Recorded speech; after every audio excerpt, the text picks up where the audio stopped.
walks with their governess, or visiting the poor who often preferred to be left alone. Soon, after midnight on that awful night, Lady Agatha was woken by a most strange and unearthly sound, an eerie and mournful noise like a train with indigestion. She sat up, pulled her father's heavy tweed jacket around her shoulders, and bravely stepped outside. And then it happened.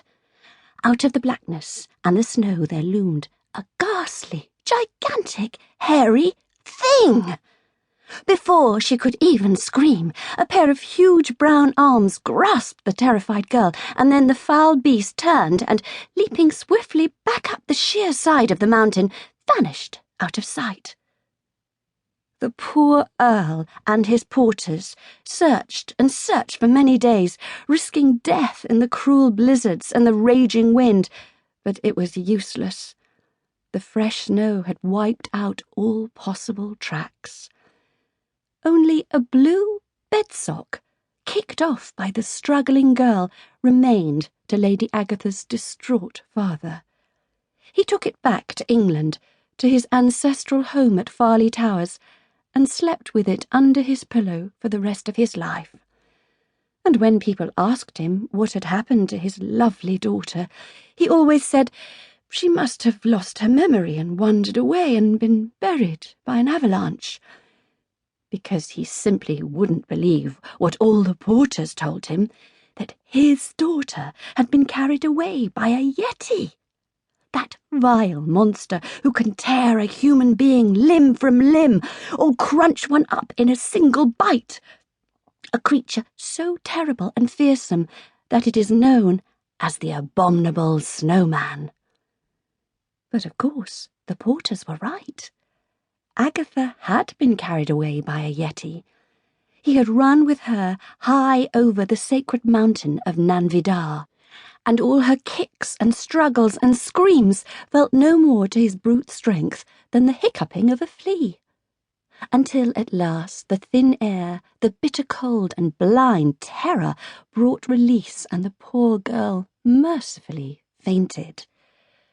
When she came round, she knew at once where she was.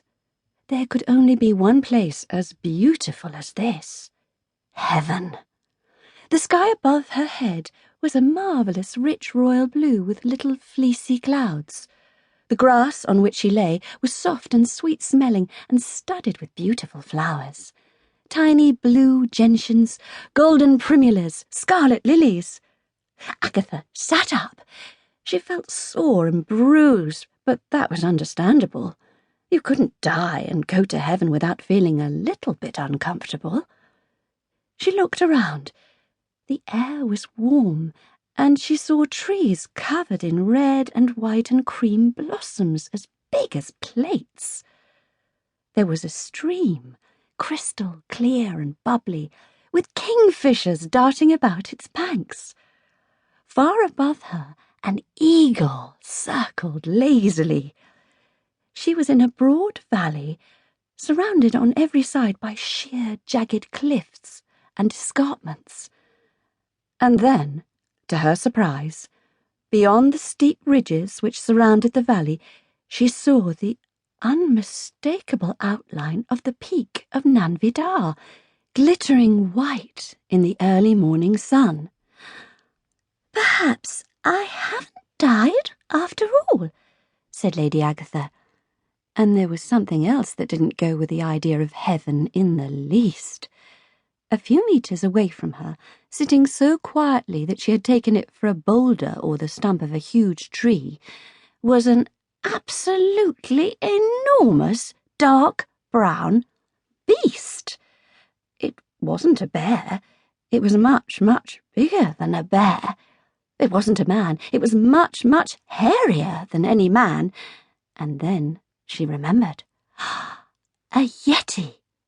She had been carried away by a yeti over mountains so dangerous that she could never make her way back alone. She was trapped here in this secret valley, perhaps forever. "I should feel terribly frightened," thought Agatha. But feeling frightened is an odd thing. You either feel it or you don't, and Agatha didn't. Instead, she got up and walked quietly towards the yeti. Then she leaned forward and put her arm on the yeti's arm. At once she was buried up to the elbow in long...